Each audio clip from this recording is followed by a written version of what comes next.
qu'on ne le veuille pas. Hein.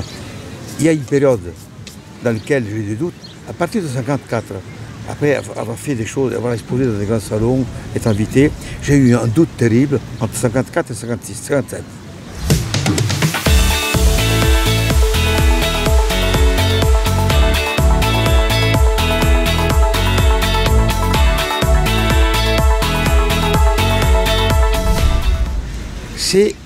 C'est Mondrian, l'exposition de Mondrian à La Haye, qui m'a complètement déraciné de cet enthousiasme. Et pendant 2 ans, je faisais presque plus rien.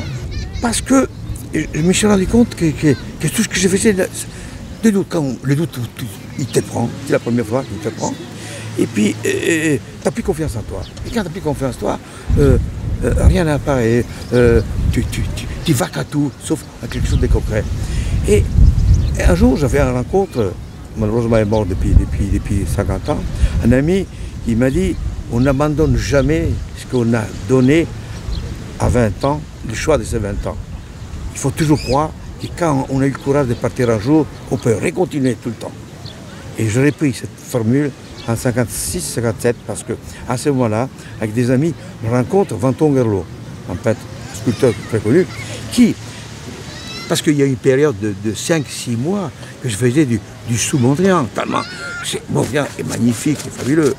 En parenthèse, j'ai connu ma femme, qui est l'égérie de toute ma vie, qui fait que, objectivement, quand en 1957, je rencontre Vanton Gerlo, qui est un type fabuleux, il était marqué, quand tu rentrais chez lui, sculpteur, marbier de cimetière d'art.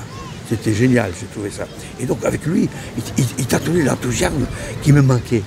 Et surtout la couleur, la verdoyante formule, il avait des montées de guirigori. Et en 2 mois, je reprends, et 4 mois après, je reprends à peindre d'une façon informelle. Et c'est là que par la suite, au bout de 6 mois, je peins des tableaux qui sont toujours magnifiques. Je crois qu'il ne faut pas confondre confiance et pratique d'une chose. Quand la pratique ne répond plus, il y a un manque de sûreté de soi. Et dans le cas précis, c'est quand la pratique impose à ton faire et inconscient de ne pas être, tu abandonnes. Mais ta confiance en toi, ta force en toi, elle est toujours là.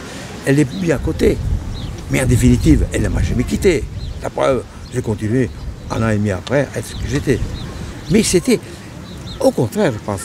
Quand on a eu la chance de subir cette contre-coup, cette période de doute, parce qu'il y a un doute, hein, qui est-ce qui n'a pas de doute?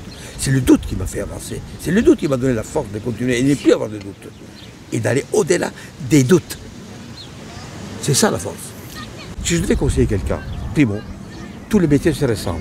Il n'y a pas un métier différent d'un autre. Il y a tous la même mécanique, la même façon d'être, d'avoir confiance. C'est ça, et vouloir faire quelque chose. Donc, qu'il soit maçon, qu'il soit ingénieur, qu'il soit poète, qu'il soit écrivain, qu'il soit politique ou d'autre, c'est toujours la même méthode.